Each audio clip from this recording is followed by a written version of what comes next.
El polvo del camino real de Guanajuato es levantaba como ceniza de los muertos, mientras Doña Valentina Mendoza observaba desde el balcón de hierro forjado de la hacienda San Jerónimo. Septiembre de 1821 había traído consigo no solo el fin del dominio español, sino también la muerte de su esposo, Don Rodrigo, abatido por las balas insurgentes en el último suspiro de la guerra. Las tierras que antes brillaban con plata ahora yacen silenciosas, vigiladas por trabajadores que miraban a la viuda con ojos llenos de preguntas peligrosas. Ella apretó el rosario entre sus dedos blancos, pero no rezaba por el alma de su difunto. Rezaba por un plan que la salvaría de la ruina. Sus seis hijas, Rebecca, Inés, Catalina, María del Carmen, Lucía y la pequeña Soledad, representaban su único capital en un mundo que se desmoronaba. Los criollos conservadores que antes cortejaban a las muchachas ahora huyen hacia la Ciudad de México o Veracruz, temerosos de los nuevos vientos revolucionarios. Los mestizos enriquecidos por la guerra miraban a las Mendoza con hambre, pero Valentina antes moriría que ver a sus hijas casadas con esa clase de gente. La sangre española, aunque manchada por 3 siglos de Nueva España, era lo único que les quedaba. Y Valentina tenía un plan para purificarla de una manera que ningún confesor aprobaría. Mateo caminaba entre los cercos secos del campo de maíz cuando vio a Don Esteban, el capataz, acercarse con pasos pesados.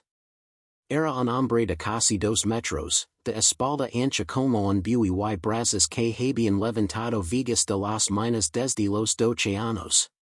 Su piel morena brillaba bajo el sol implacable de Guanajuato y sus ojos negros reflejaban la misma resignación que había heredado de su madre, muerta en los túneles de la Valenciana.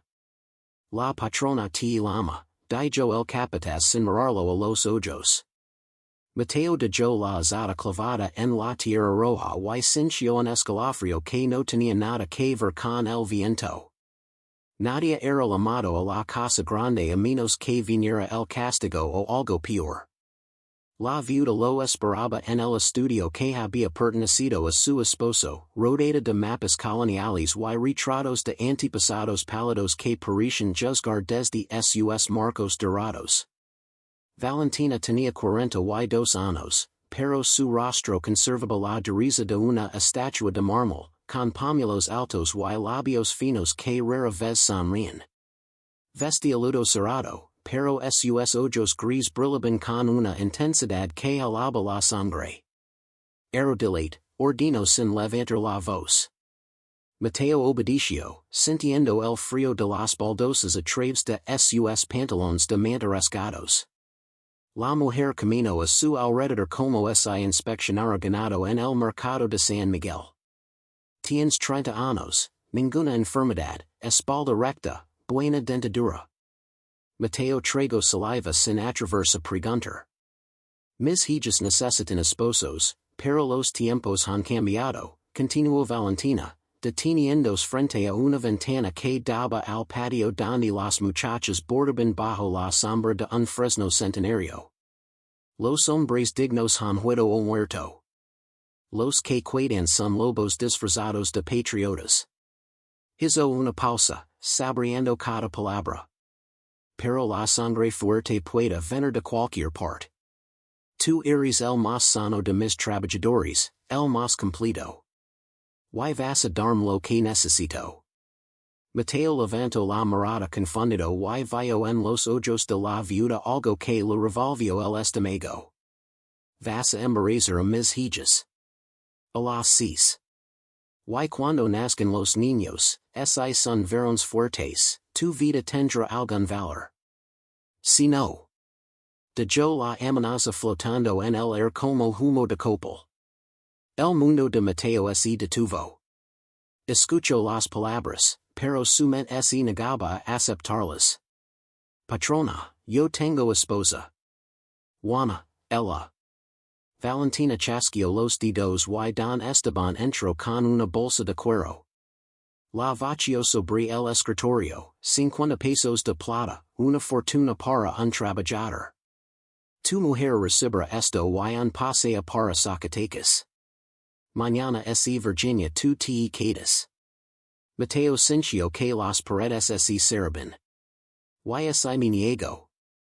La viuda sonrió por primera vez, una mueca sin humor. Entonces Don Esteban te llevará al pozo seco detrás de la capilla. Hay espacio para uno más, junto a los insurgentes que intentaron quemar mi hacienda el año pasado. Esas decisions se tomaban en muchas haciendas olvidadas. Dinos, ¿de dónde nos estás escuchando? Esa noche, Mateo fue encerrado en el ala este de la casona, una sección que había servido como almacén de grano antes de la guerra. Le dieron una cama de madera, una palangana con agua y ropa limpia que olía lavanda y desesperación.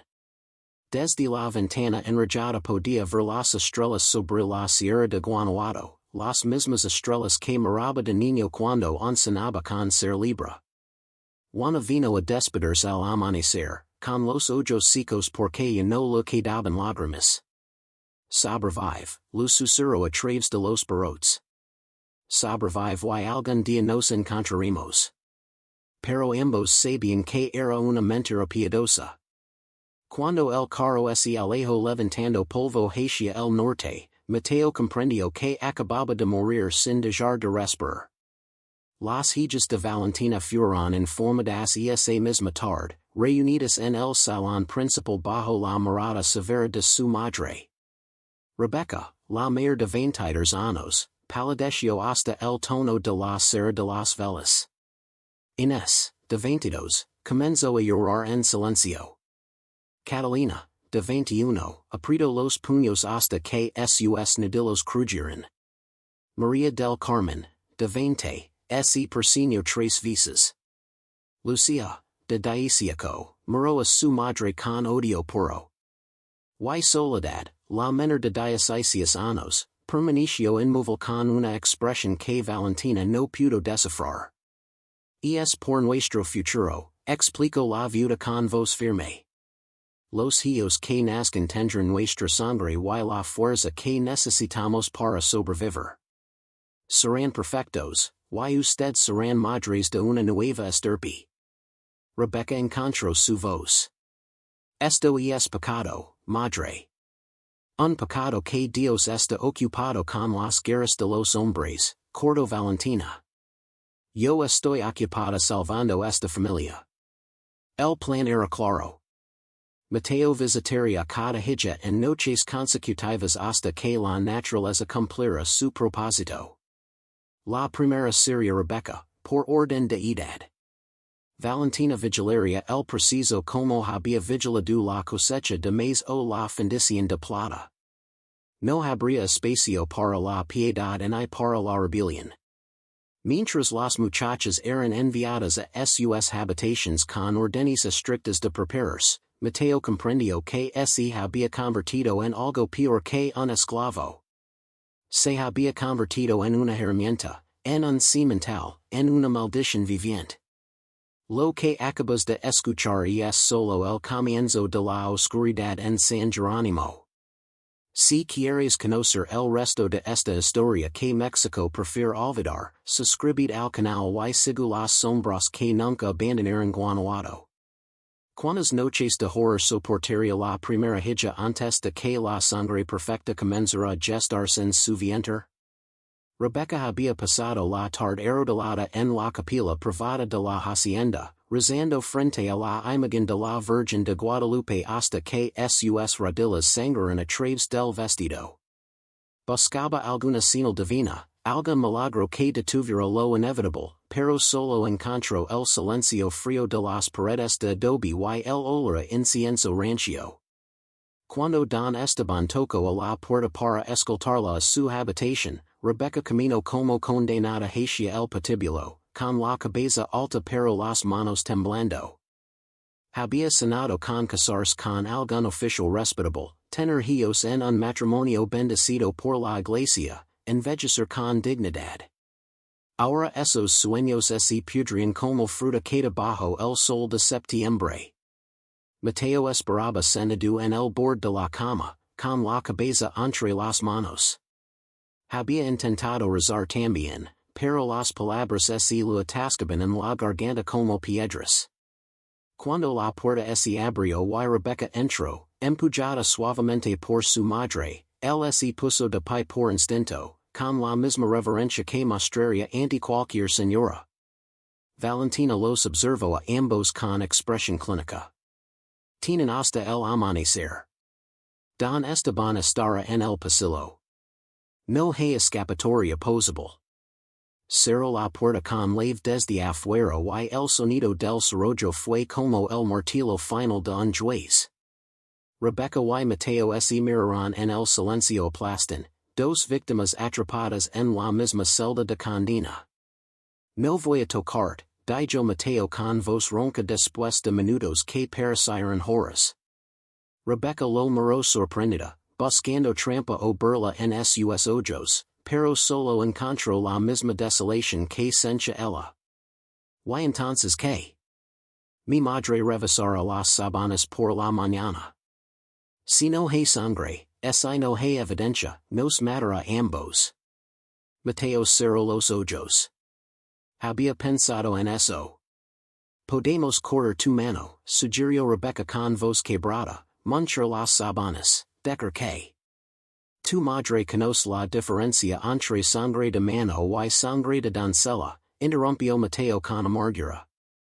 Trabajan los partos de las yeguas. Ella también. Paran la noche sentados en extremos opuestos de la habitación, hablando en susurros. Rebecca lo contó sobre su infancia, cuando su padre honraba y las minas producen suficient plata para comprar vestidos de Europa. Mateo le habló de Juana, de cómo se habían casado en secreto bajo un árbol de mezquite, con un cura itinerante que aceptó 3 galinas como pago. Compartieron sus mitos, sus rabias, su incomprensión ante un mundo que permitía tales atrocidades. Cuando el cielo comenzó a aclarar sobre la sierra, ambos sabían que el tiempo de las palabras había terminado. Rebecca se puso de pie, temblorosa. ¿Será rápido?, preguntó con voz de niña asustada. Mateo asintió, aunque no sabía si era verdad. Lo más rápido posible. Y lo más humano que pueda. Ella cerró los ojos, resignada. Entonces hagámoslo antes de que pierda el valor.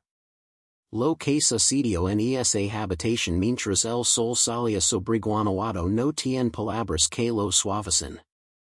Mateo fue tan delicado como las cadenas invisibles lo permitieron, y Rebecca mordió una almohada para no gritar y darle a su madre la satisfacción de escuchar su dolor.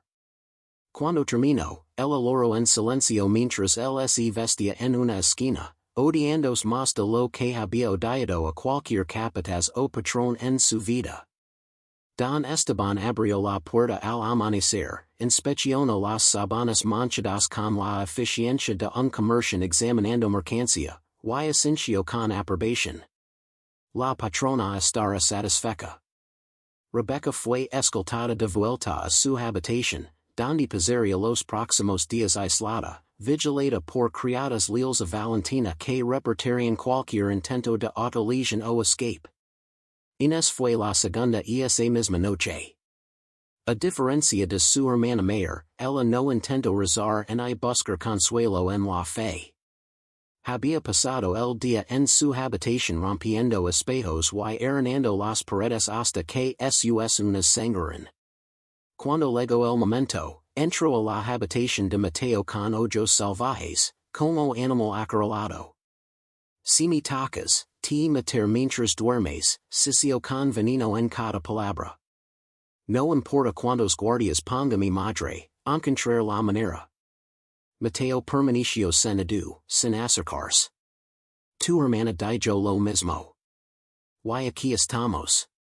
Inés se lanzó contra él con las manos convertidas en garras, arenando su rostro y pecho. La detuvos en las marla, sujetándola hasta que el fuego en ella se convirtió en lento exhausto. No quiero esto, celoso contra su pecho. No quiero nada de esto. Yo tampoco, murmuró Mateo. Pero no nos queda lechen.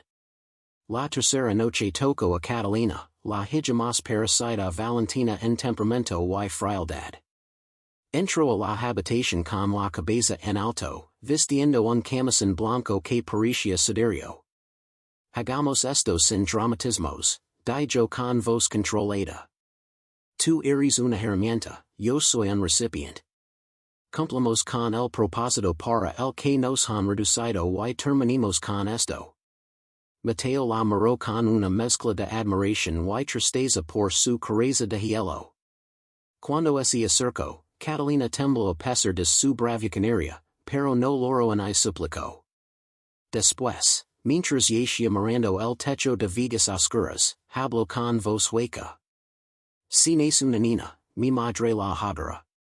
Solo varones. Está construyendo un ejército, no una familia. Mateo sintió que el horror de la situación alcanzaba nuevas profundidades.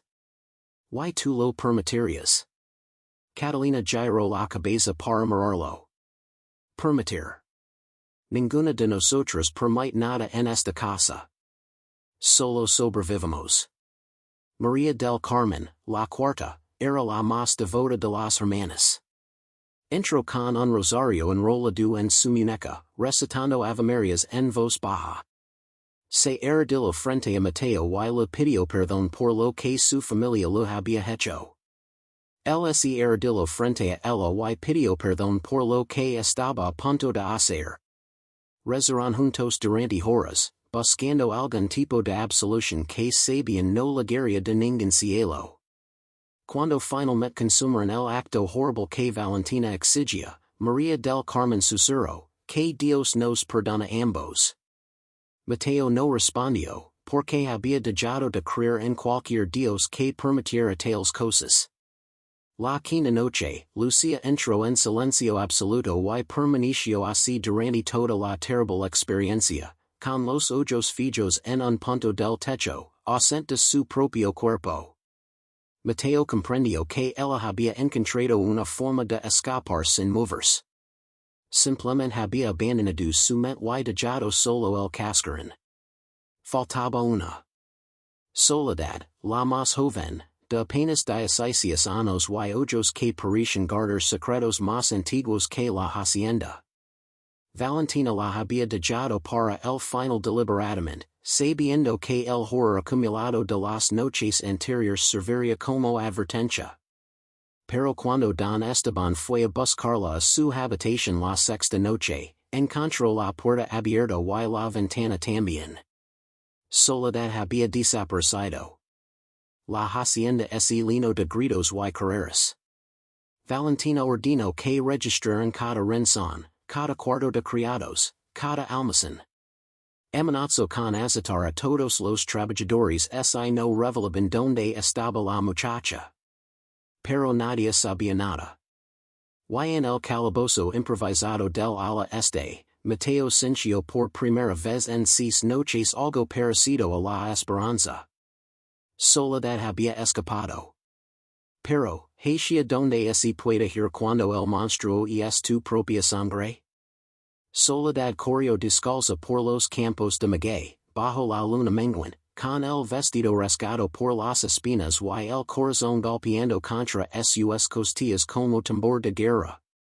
Conoce cada piedra, cada arroyo seco, cada cueva en las colinas que rodeaban San Jerónimo, porque había pasado su infancia explorando mientras sus hermanas aprendían bordado y piano.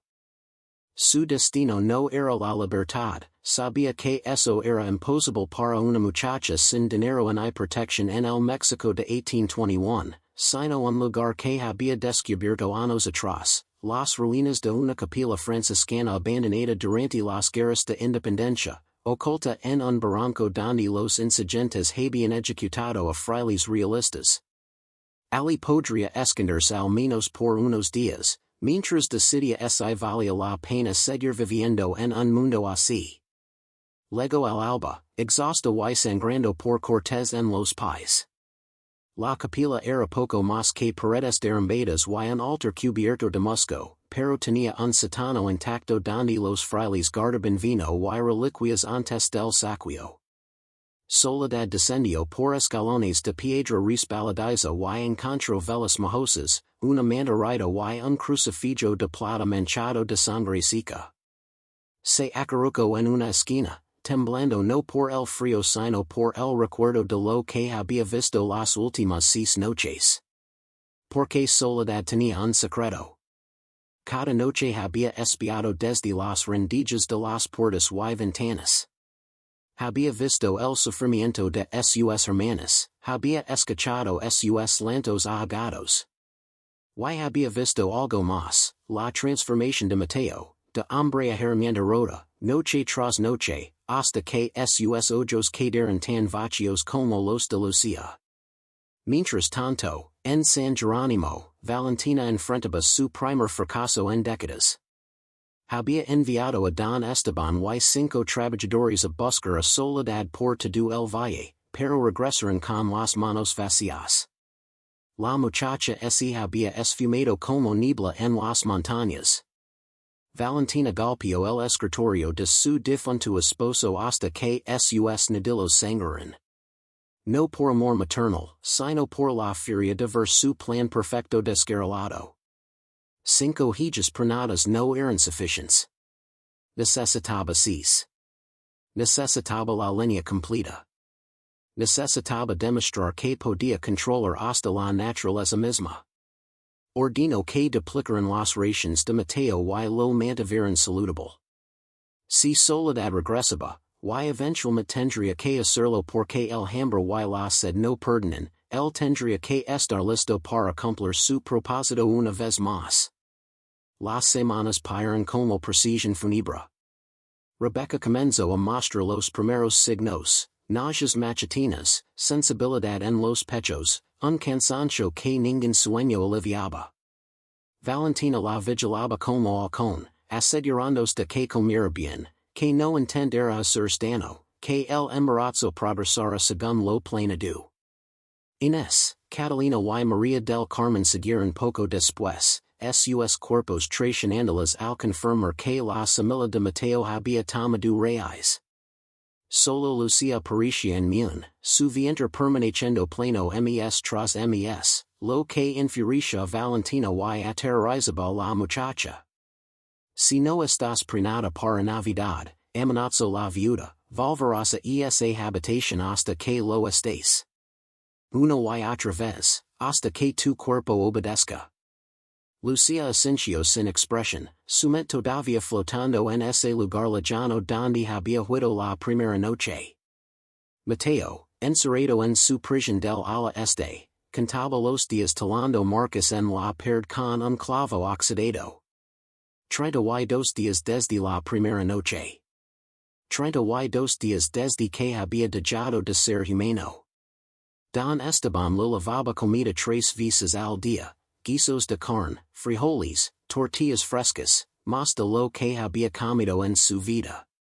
Porque Valentina necesitaba mantenerlo fuerte por esa soledad aparicia. Él comía mecánicamente, sin sabor, porque el hambre del cuerpo continuaba aunque el alma se hubiera marchitado. A veces, en las noches, escuchaba las hermanas llorar en sus habitaciones distantes. A veces escuchaba a Valentina canta himnos religiosos en la capilla, como si Dios no pudiera ver la obscenidad que había orquestado. Y a veces, solo a veces, sonaba con lana y despertaba con lágrimas que ya no podía derramar. Fue en el día 43 cuando Soledad cometió su primer error. Hambrienta y desesperada, descendió de las colinas al amanecer para robar tortillas del horno comunal de los trabajadores. La cocinera, una anciana llamada Petra que había servido a los Mendoza durante 50 años, la vio y no gritó. En lugar de eso, envolvió tortillas calientes en un trapo, añadió queso fresco y un jarro de pulque, y se lo entregó en silencio. Vuelve a las colinas, Nina, susurró. Tu madre tien ojos en todas partes. Soledad tomo la comida con manos temblorosas y corrió de regreso a su escondite, pero no vio al hijo adolescente de Petra observando desde detrás de un maguey. El muchacho, asustado de perder el empleo de su madre, corrió en informar a don Esteban que había visto algo moviéndose hacia el barranco norte. Valentina organizó la cacería esa misma tarde. Don Esteban lideró un grupo de 6 hombres armados con machetes y les as, siguiendo el rastro que Soledad había dejado sin darse cuenta, un pedazo de tela enganchado en un nopal, huellas de pies pequeños en el barro seco cerca de un arroyo, el olor de tortillas frescas en el air polvoriento. Encontraron la capilla en ruinas al atardecer, con el sol teniendo las piedras de color sangre. Soledad intentó ir por la parte trasera, pero tropezó con raíces viejas y cayó con un grito que espantó a los zapalotes de los árboles muertos. Don Esteban la agarró por el brazo, no con brutalidad pero sí con firmeza, y la levantó como se levanta a un cordero escapado. Ya estuvo bueno de juegos, Nina. Tu madre te espera. El regreso a San Jerónimo fue una marca de vergüenza. Los trabajadores en los campos bajaron la mirada cuando vieron pasar a Soledad, sucia y derrotada, escoltada como prisionera de guerra. Sus hermanas la observaron desde las ventanas con expresiones mezcladas de alivio, envidia y lástima. Rebecca, con su vientre abultándose bajo el vestido negro, lloró silenciosamente porque sabía lo que vendría. Valentina esperaba en el salón principal, de pie junto a la chimenea apagada, con las manos cruzadas sobre su vestido de viuda y una sonrisa pequeña en los labios. Bienvenida a casa, hija. Te hemos extrañado. Soledad escupió a sus pies. La bofetada de Valentina resonó como disparo en el salón silencioso. Levaras el mismo destino que tus hermanas. Y porque me hiciste esperar 43 días, lo levaras el doble de veces, hasta que no quede duda de que mi línea perfecta se completara. Esa noche, cuando Soledad fue encerrada en la habitación con Mateo, algo diferente sucedió. Ella no lloró, ni suplicó, ni atacó. Se sentó en el suelo con la espalda contra la pared y lo miró directamente a los ojos por primera vez. Las 6, sabes, dijo con voz calmada. Vi lo que te hizo a cada una. Y 6 lo que te hizo a ti. Mateo se sobresaltó. ¿Estabas espiando? Soledad asintió. Todas las noches. Porque necesitaba saber si eras un monstruo voluntario o una víctima más. Hubo un silencio largo. ¿Y qué decidiste? Sonrió con una tristeza antigua. Que ambos estamos muertos. Solo que todavía respiramos. Se puso de pie lentamente. Así que hagamos lo que ella quiere. Pero mientras lo haces, te contaré un secreto que cambiará todo. El secreto de Soledad cayó entre ellos como piedra en pozo hondo. Mientras Mateo permanecía inmóvil, procesando las palabras que acababa de escuchar, la muchacha terminó de contar lo que había descubierto 3 años atrás en el archivo privado de su padre. Don Rodrigo Mendoza no era el padre biológico de ninguna de sus 6 hijas. El criollo despiadado que había muerto en las guerras de independencia había sido estéril desde su juventud, resultado de fibras tifoideas que lo dejaron incapaz de procrear. Las niñas eran hijas de 5 hombres diferentes, trabajadores, arrieros, hasta un administrador español, con quienes Valentina se había acostado en secreto durante 20 años para mantener la ilusión de fertilidad matrimonial. Mi madre no está criando una línea perfecta, susurró Soledad. Está repitiendo el único truco que conoce, engañar al mundo entero. Mateo sintió que el piso se abría bajo sus pies. To do, la obsesión de Valentina con la sangre fuerte, su desprecio por los criollos debilitados, su plan monstruoso, cobraba un sentido perverso. La viuda no estaba loca. Era lógica hasta la crueldad. Había construido su poder sobre mentiras y ahora necesitaba asegurar que la siguiente generación fuera indiscutablemente suya, controlada desde la concepción hasta el último aliento. ¿Cómo lo descubriste? Preguntó con voz ronca. Soledad sacó de su vestido rasgado un papel doblado 1000 veces, una carta de un médico de la Ciudad de México fechada en 1798, confirmando la esterilidad de Don Rodrigo y aconsejando discreción absoluta. Lo encontré escondido en un libro de contabilidad. Mi padre lo guardó como prueba, como venganza póstuma contra la mujer que lo había engañado toda su vida matrimonial. Pero Soledad no había terminado. Jamás.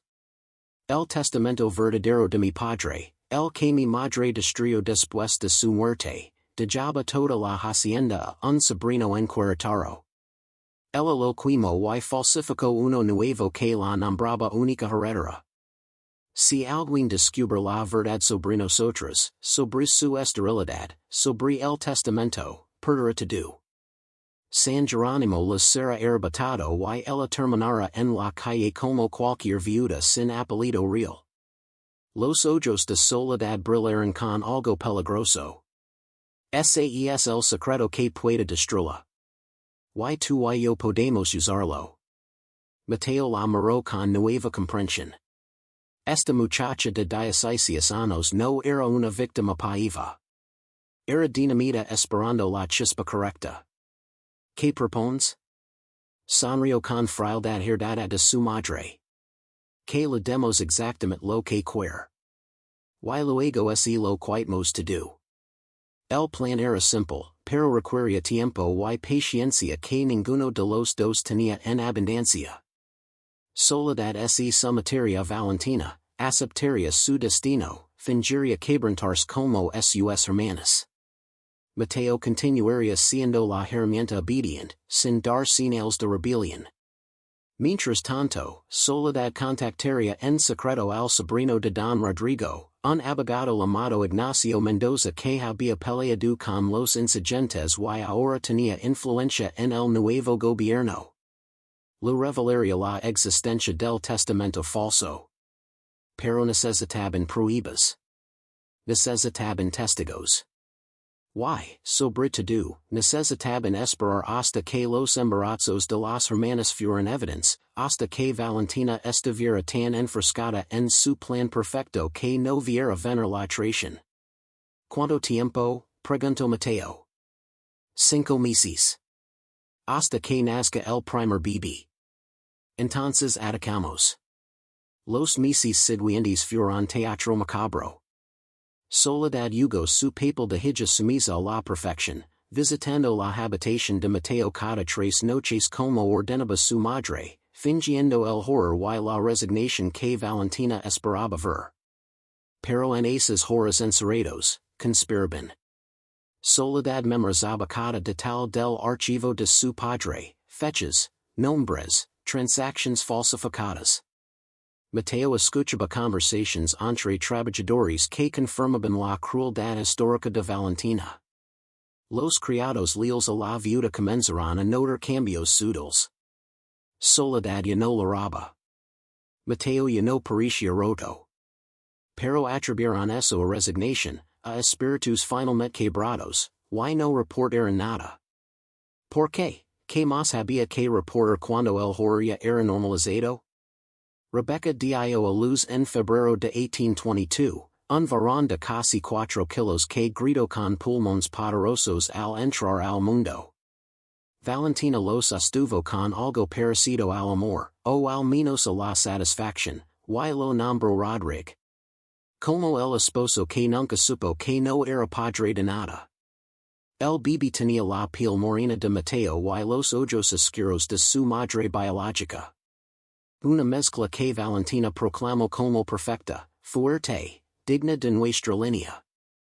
Rebecca lo miró con sentimientos contradictorios, amor instintivo mezclado con repulsión por cómo había sido concebido.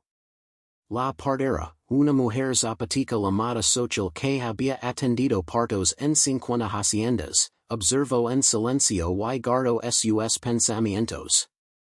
Había visto muchas barbaridades en su larga vida, pero esto superaba todo. Cuando Soledad la buscó en privado días después y le ofreció 50 pesos de plata para testificar contra Valentina cuando llegara el momento, Xochitl aceptó sin dudarlo. Inés parió en marzo, otro varón que Valentina nombró Gabriel. Catalina en abril, un tercero que recibió el nombre de Rafael. María del Carmen en mayo, gemelos varones, Miguel y Santiago, que casi la matan durante el parto.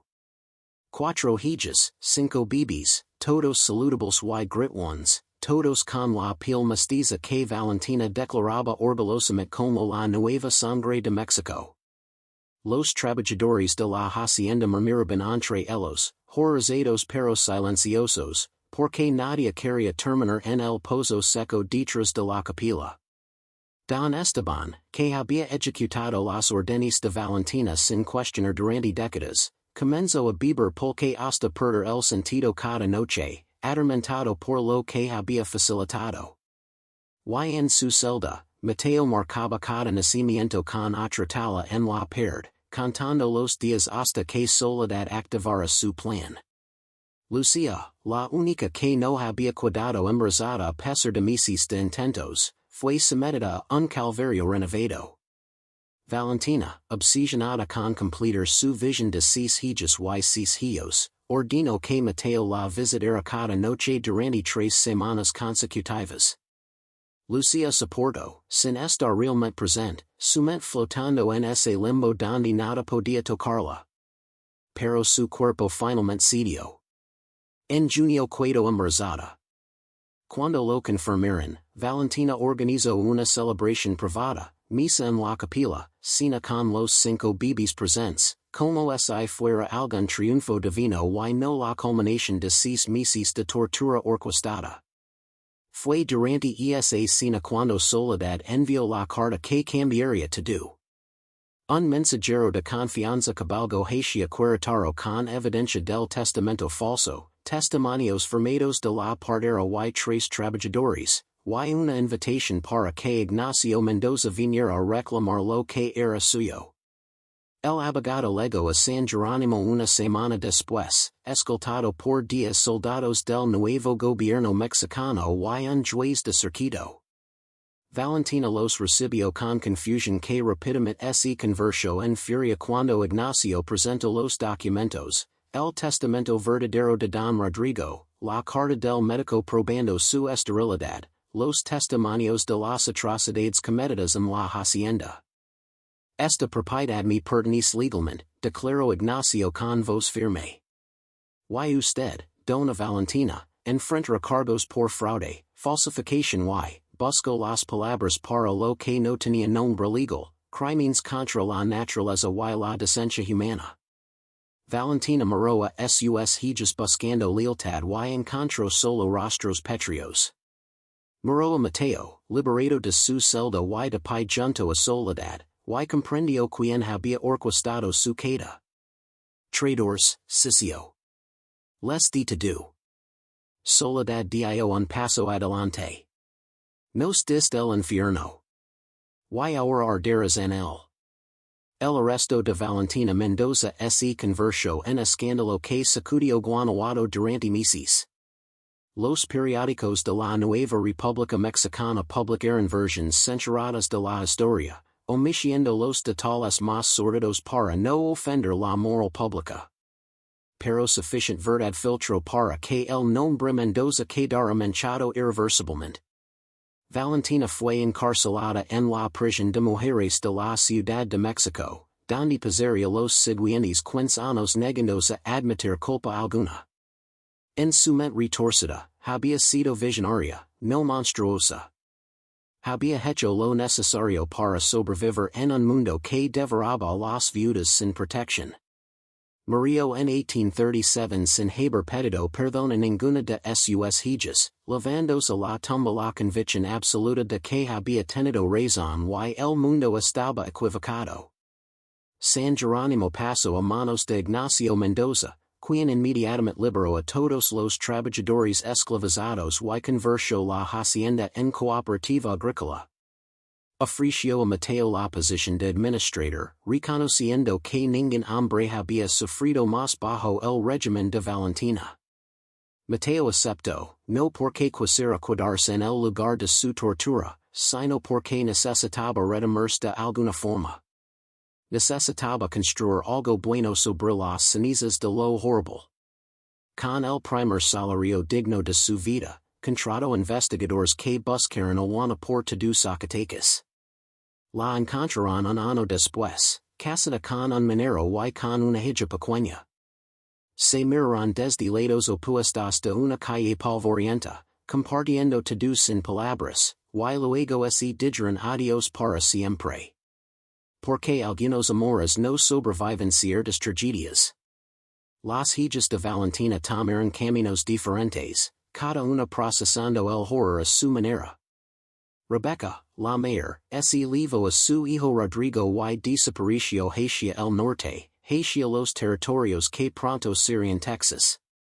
Rumores posteriores hablaban de una mujer mexicana que había abierto una escuela para niños mestizos en San Antonio, enseñándoles a leer y escribir contra las leyes que lo prohibían. Si era ella, nunca lo confirmó, viviendo bajo nombre falso hasta su muerte en 1856. Inés se unió a un convento en Querétaro, entregando a su hijo Gabriel a los cuidados de su tío Ignacio antes de tomar los votos. Pasó el resto de su vida en silencio perpetuo, rezando por un perdón que nunca sintió que merecía recibir. Catalina, la más parecida a su madre en carácter férreo, mantuvo a su hijo Rafael y se casó con un oficial del ejército mexicano que conoce toda su historia y la amaba de todas formas.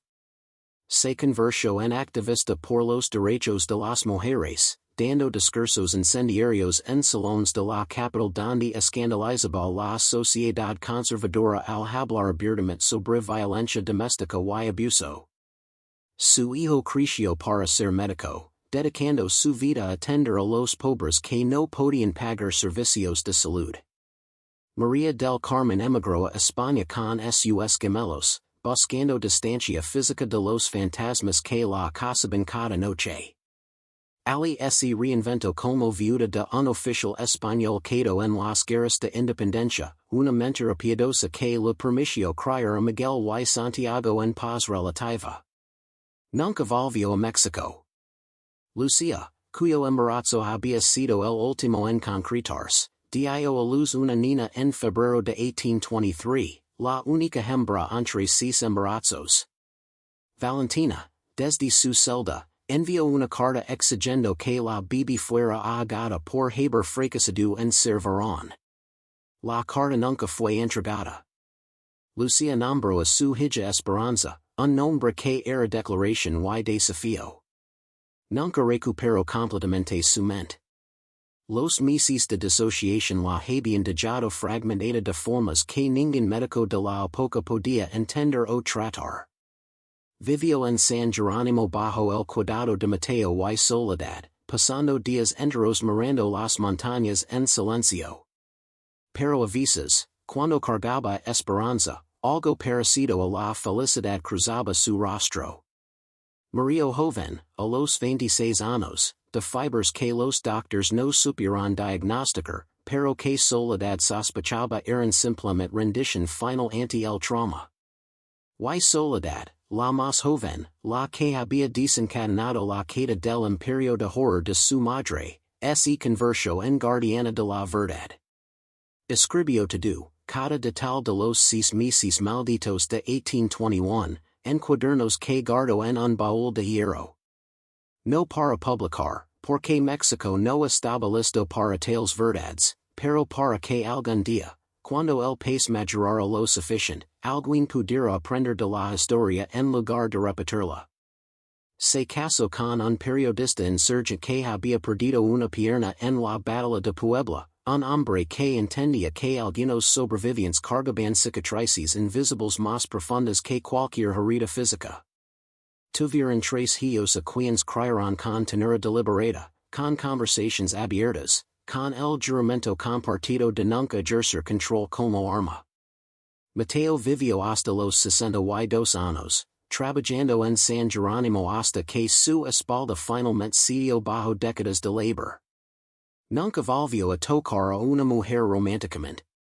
Esa parte de él había muerto en aquellas 6 noches y ninguna cantidad de tiempo la resucitaría. Pero encontró propósito en transformar la hacienda de infierno a refugio, contratando trabajadores que habían sido esclavizados en otras propiedades, pagando salarios justos, tratándolos con la dignidad que a él le habían robado. Cuando murió en 1853, 120 personas asistieron a su funeral, trabajadores, hijos de trabajadores, la comunidad entera del valle. No porque hubiera sido perfecto, sino porque había elegido ser humano después de haber sido convertido en herramienta. Soledad le dio la oración fúnebre, hablando palabras que hicieron llorar a hombres caídos.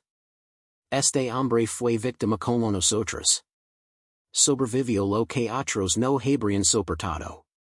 Yuso esa supervivencia para salvar en lugar de destruir. Los 6 niños nacidos de la barbarie de Valentina crecieron sin conocerse entre sí, dispersos por México y más allá, cada uno criado por madres que luchaban con amor y culpa en proporciones variables. Rodrigo se convirtió en profesor en Texas. Gabriel fue ordenado sacerdote, dedicando su vida a ayudar huérfanos. Rafael practicó medicina con compasión excepcional. Miguel y Santiago abrieron una imprenta en Madrid que publicaba obras de autores censurados. Y Esperanza, la única niña, creció para ser pintora cuyas obras capturaban paisajes mexicanos con melancolía que los críticos encontraban inexplicable pero hermosa. Ninguno supo la verdad completa de su concepción hasta la adultez, cuando Soledad, cumpliendo 50 años en 1855, envió cartas a cada uno contando la historia que sus madres habían tratado de enterrar. Las reacciones variaron. Algunos quemaron las cartas sin terminar de leerlas, negándose a aceptar verdades tan dolorosas. Otros lograron durante días, recontextualizando toda su existencia a través de este nuevo prisma horrible. Esperanza viajó a Guanajuato para conocer a Soledad en persona, necesitando mirar a los ojos de alguien que había estado allí, que había visto. Las dos mujeres pasaron una semana en San Jerónimo, caminando por los campos donde había comenzado todo, visitando la tumba de Mateo, llorando juntas por las madres que habían perdido pedazos de sí mismas en aquellas habitaciones malditas. Cuando Esperanza regresó a su estudio en Oaxaca, pintó su obra maestra, 6 mujeres en habitaciones separadas pero conectadas por hilos de sangre roja, con una figura masculina central que era simultáneamente captor y prisionero. La tituló San Jerónimo, 1821 y se negó a explicarla jamás. La hacienda misma existió como cooperativa exitosa durante 40 años, antes de ser vendida en 1890 a una compañía minera francesa. Los nuevos dueños demolieron la casa grande, incluyendo el ala este con sus habitaciones de horror, y construyeron barracones para trabajadores. Cuando la Revolución Mexicana arrasó Guanajuato en 1910, rebeldes zapatistas quemaron lo que quedaba hasta los cimientos. Hoy, visitas el lugar donde estuvo San Jerónimo, encontrarás solo campo abierto, un puñado de piedras antiguas medio enterradas y una cruz de hierro oxidado que alguien colocó en algún momento del siglo XX. No hay placa explicativa, no hay memorial. Solo silencio y viento que sopla desde las montañas, lavando secretos que el polvo mexicano ha guardado durante 200 años. Los cuadernos de Soledad fueron descubiertos en 1934 por su nieto, un historiador que limpiaba el ático de la casa familiar en Querétaro. Leo las primeras páginas y vomito. Leo más y loro. Leo hasta el final y comprendió que tenía en sus manos un testimonio que México necesitaba, pero probablemente no quería enfrentar. Consideró publicarlo, pero 1934 era un México post-revolucionario enfocado en construir identidad nacional heroica, no en exhumar horrors coloniales de familias aristocratas. Guardó los cuadernos en una caja fuerte bancaria en la Ciudad de México, donde permanecieron hasta 1985, cuando un terremoto colapsó el edificio. Se presume que fueron destruidos, aunque algunos historiadores susurran que quizás sobrevivieron, que están en algún archivo privado esperando el momento correcto para emerger. Esta historia de Valentina Mendoza y sus seis hijas, de Mateo el trabajador convertido en herramienta forzada, de Soledad la conspiradora, de bebés nacidos bajo maldiciones de ambición y desesperación, y es tanto verdad como advertencia. ¿Verdad? ¿Por qué cosas así sucedieron en las haciendas de México post-independencia, en ese periodo caótico donde las viejas estructuras de poder se desmoronaban pero las nuevas no se habían solidificado, donde viudas sin protección hacían cosas monstruosas para sobrevivir, donde trabajadores sufrían horrors que ninguna ley reconoce como crímenes? Y advertencia, porque el poder sin control, el control disfrazado del amor familiar, la cosificación de seres humanos para propósitos de otros, no son fantasmas del pasado. Siguen sucediendo en formas nuevas, con lenguajes actualizados, en cada generación que decide que su supervivencia justifica el sacrificio de otros. Si caminas por Guanajuato hoy, por sus calles empedradas y callejones coloridos llenos de turistas buscando historia romántica, detente un momento. Escucha. Bajo el ruido de restaurantes y mariachis hay ecos más antiguos, gritos que ninguna pérdida adobe pudo contener, lantos que ninguna confesión pudo absolver, y el susurro persistente de soledad, quien antes de morir en 1879 a los 74 años escribió en la última página de su último cuaderno. Que esta historia se recordada no para entretener, sino para advertir. El monstruo más peligroso siempre usa el rostro del amor, la familia y la supervivencia. Y las víctimas más olvidadas son siempre aquellas cuyos sufrimientos serve propósitos de otros. Las palabras permanecen, aunque los cuadernos se hayan perdido, grabadas en la memoria colectiva de un valle que nunca olvidó del todo lo que sucedió en la hacienda San Jerónimo durante aquellos meses oscuros de 1821. Cuando una viuda decidió que crear la línea perfecta justificaba cualquier pecado. Y así terminó la dinastía que nunca debió comenzar, dejando tras de sí solo polvo, cicatrices y la pregunta eterna, ¿cuántas historias como esta permanecen enterradas en las tierras que construyeron México?